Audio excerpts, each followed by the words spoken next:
इस योजना के तहत 1 से 5 लाख रुपए तक का लोन भी उपलब्ध करवाया जाता है। जी आपका बहुत बहुत धन्यवाद सुनीता जी, आज आपने हमें एक नई जानकारी दी। धन्यवाद सरपंच साहब। सरपंच साहब जी, आजकल मैं भी सुनी होती हूँ साहिब में फ्रॉड बहुत ही चालू ना हो रही हो, छोटा हो लेके बुढ़ा बुजुर्ग का तो तंग करे। बुढ़ा बुजुर्ग तो फोन कर करके झूठा दिलासा देवे, यहाँ कैसे क्या तो थार खाता में पेंशन आ रही है, क्या थार खाता में फसल बीमा आ रही है, वो थार खाता में ट्रांसफर को नहीं होना, अगर यही खाता थार कने को टिपी आई है मन बता दो जी भी यहाँ करके जी वो खातो कर दिया दी नक्की कोई कार्रवाई करो जी पर। जी यह तो बहुत बड़ी समस्या आ रही है, पर जल्द से जल्द कार्रवाई भी अपन करनी पड़ेगी। तो आप आईटी से बंदों बात करके अपने गांव में एक कैंप लगवा लवा, ताकि अपने गांव में साइबर फ्रॉड के प्रति जागरूकता फैला सके। तो ठीक है नहीं? हाँ जी धन्यवाद। राम राम सरपंच साहब। सरपंच साहब अपने गांव में कूड़ा कचरे की बात चली थी, एक काम करो नहीं कि गली जगह में कूड़ा कचरा पड़े थे, 2 कूड़ेदान रखवा दे, एक गिल्ला कचरा और एक सूखा कचरा। जितना गिल्ला कचरा कूड़ेदान में किलो गए थे और सूखा कचरा गए थे, जिसको गांव में साफ सफाई रहेगी। देखो जी सारा सुझाव तो बहुत बढ़िया है, पर थे देखो अपने गांव में जी लोग सफाई को जमा ध्यान को रखे। अब थे देखियो मैं तो जब सरपंच बनूं मैं तो यही पूरी गांव में सफाई रखो थे देखियो भी हो के अपने स्कूल आगे तो कचरा उडेरो वो मैं सारो चकवायो जी, फिर ही लोग मानने को नहीं। अब स्कूल की कंध है कोई जगह नहीं थेपड़ियां सुखाने, अब बेटा बोलो थेपड़ियां सुखा देवे, अब इनको के समाधान करूं मैं? आप अपने घर की सफाई करा, जब आप अपने गांव में साफ कौन रख सका, वो तो अपनो समझो काम है जी, आप सारा मिल के कराना जल्दी हो सके। और रही बात मैं कूड़ेदान रखवा भी देऊं तो इनकी गारंटी है भी पे कचरो भी घुमाई गालेगा, पहला ते इन बात को तो जिम्मेदारी जो भी मैं कचरो भी घुमा गालांगा। तो बोलो जी गालोगा भी मैं कचरो? और सरपंच साहब अपने गांव में एक प्लास्टिक बहुत यूज हो रहा है, अगर वो गलियां प्लास्टिक जगह जगह पड़े, अगर कोई पशु भी खा ले सी तो खा के बीमार हो के वो मर भी सके, इनको कोई इलाज करो। तो जी मैं सारे ग्रामवासियों में विनती है भी कि प्लास्टिक को यूज कम करो, और मेरे तो ये कहना भी करो ही ना, आपने कपड़े का थैला या जूठू बड़ी थैला बांगो प्रयोग करो थे। तो सरपंच साहब ने गोबर को क्या करना पड़ता है, एक जगह डिसाइड कर दे पंचायत की जगह वहाँ पे लगाइया गोबर की, इसका भी गोबर की खाद बना के पंचायत में बेचे, जिसको पंचायत ने फायदा होगा और अपना गांव का विकास भी हो सके। तो ठीक है जी, आपका सारा सहमति हो एक जगह डिसाइड कर देगा और सारा गोबर को बड़ी डलवा देगा। धन्यवाद सरपंच साहब जी कोई और मुद्दा है? तो अब मेरा सेक्रेटरी साहब से आग्रह है कि आज हमने जिन मुद्दों पे चर्चा की है वे जरा हमें पढ़कर बताएं। जी सरपंच साहब, आज की बैठक में निर्माण संबंधी विभिन्न प्रस्ताव आए हैं, तो वे कुछ इस प्रकार से हैं। वार्ड नंबर 5 में नाली बनवाने का प्रस्ताव, वार्ड नंबर 6 में गली पक्की करवाने का प्रस्ताव, आंगनवाड़ी के सौंदर्यीकरण का प्रस्ताव, स्टेडियम में शेड निर्माण का प्रस्ताव व जल घर में जो पाइप लीक है उसको ठीक करवाना। वार्ड नंबर 11 में लाइट की समस्या, वार्ड नंबर 1 में चौक बनवाने का प्रस्ताव, लड़कों के लिए लाइब्रेरी बनवाने का प्रस्ताव, महिलाओं के लिए सिलाई सेंटर खोलने का प्रस्ताव व जिम निर्माण का प्रस्ताव। तो हमारी आज की कार्रवाई का अगला मध्य है सामाजिक मुद्दों पे चर्चा। तो यदि कोई ग्रामवासी या पंच कोई सामाजिक मुद्दा उठाना चाहते हैं तो वो जरूर उठाएं।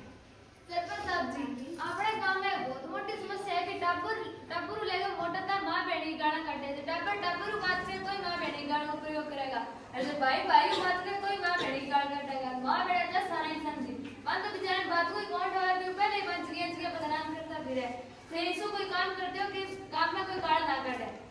जी मैं थारे सारे ग्रामवासियों विनती है कि अपने गांव में गाली गलौज ना किया करो जी। अब यही सोचो बाहर कोई 4 आदमी और अपने गांव में यहाँ गाली गलौज करता देखा तो बढ़िया लगे जी। देखो जी अपने गांव की छवि है वो अपनी बोली में ठाक पड़े है, इन खातर अपन बढ़िया वाणी को प्रयोग करना है जी।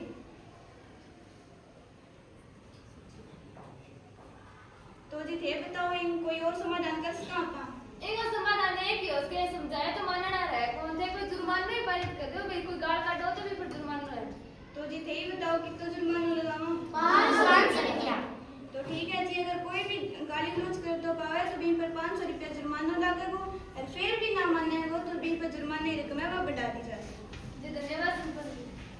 राम राम सरपंच साहब जी, हमारा गाँव में सारों काम चित्रियां होने लग रही जी, लेकिन के दिन पहले हमारे पड़ोस में धर्मपाल जी की 2 छोरियां सीता गीता जी ब्याह कर दियो, वो अट्ठे कौन करो जी हम पास दिल्ली जाके ब्याह कर दियो, तो अभी बेरो बड़े के बाद छोरी उम्र छोटी है जी, अभी तो टावर हम पढ़ने का थी नाम।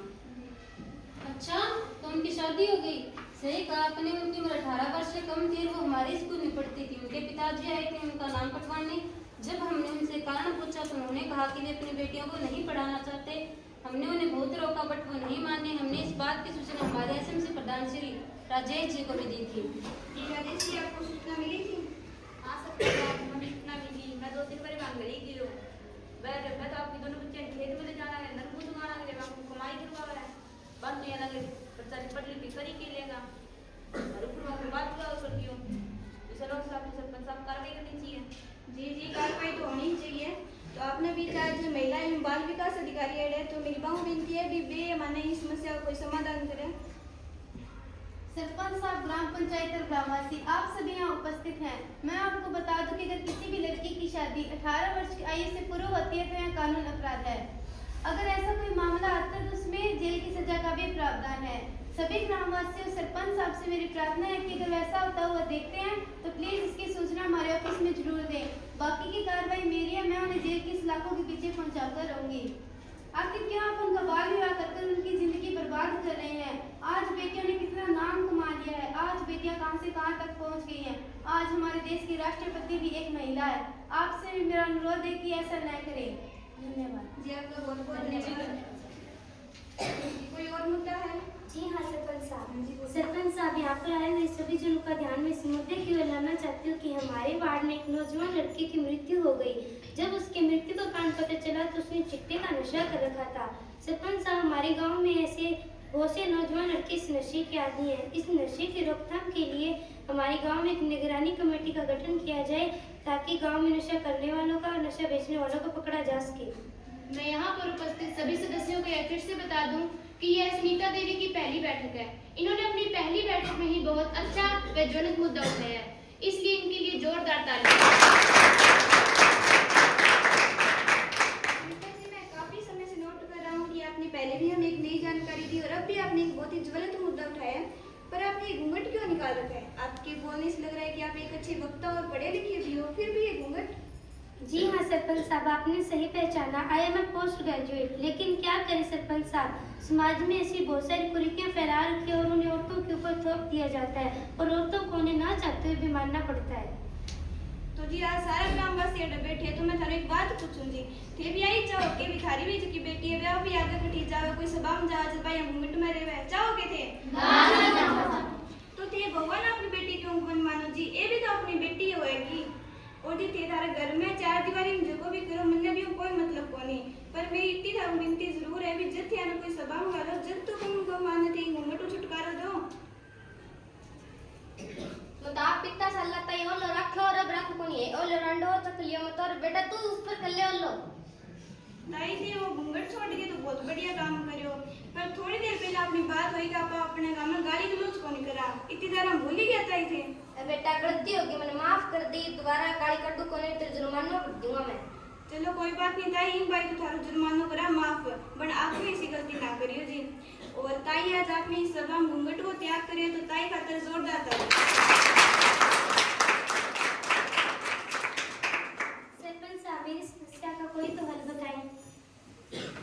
हाँ जी सरपंच साहब, मैं इनकी बात से सहमत हूँ। राज्य सरकार द्वारा जो नई स्कीम आई है उसके अंतर्गत प्रत्येक गांव में धाकड़ टीम का गठन कर दिया गया है। इसके अध्यक्ष सरपंच होंगे और इस टीम में प्रत्येक विद्यालय के एक अध्यापक, वार्ड पंच व गांव के अन्य सामाजिक कार्यकर्ता शामिल होंगे। यह टीम नशे के विरोध में कार्य करेगी। जो नशा करते हैं, व नशा बेचते हैं, उन पर सख्त कार्रवाई की जाएगी। जी आपका बहुत बहुत धन्यवाद। धन्यवाद सरपंच साहब। और जी मेरी भी सारे ग्रामवासियों को विनती है भी जी थारे घर में या था कोई पड़ोस में कोई भी नशो करे तो थे भी जरूर समझाओ।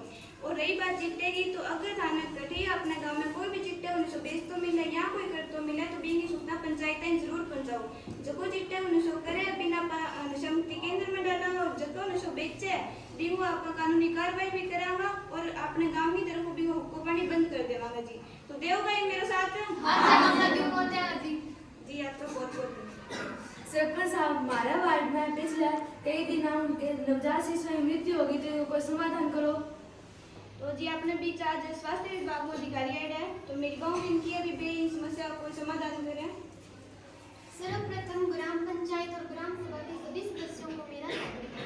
इन्होंने बहुत ही गंभीर मुद्दा उठाया कि इन प्रेजेंट शिशु मृत्यु बहुत ज्यादा बढ़ रही है और इसका सबसे बड़ा कारण है उस नवजात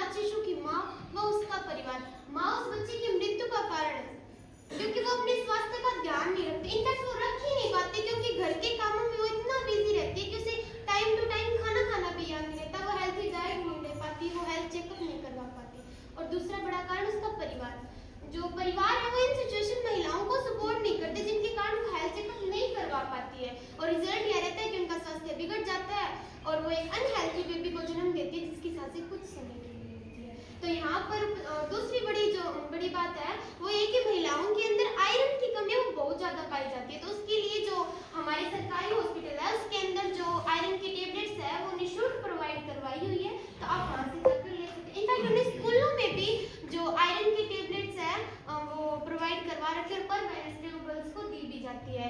और मैं यहाँ पर उपस्थित सभी महिलाओं से ये रिक्वेस्ट करती हूँ कि इन प्रेगनेंसी अपनी हेल्थ केयर करें and time to time health checkup करवाएं ताकि जो भी कमी है उसे पूरा किया जा सके और एक स्वस्थ बच्चे को जन्म देने में सफल रहे। और जो प्रेगनेंसी से रिलेटेड जो भी हेल्थ चेकअप होते हैं वो हमारे सरकारी अस्पताल के अंदर निःशुल्क किए जाते हैं, तो आप वहाँ से जाकर करवा सकते हैं। आप सभी इन बातों का ध्यान रखें ताकि जच्चा और बच्चा दोनों स्वस्थ रहें।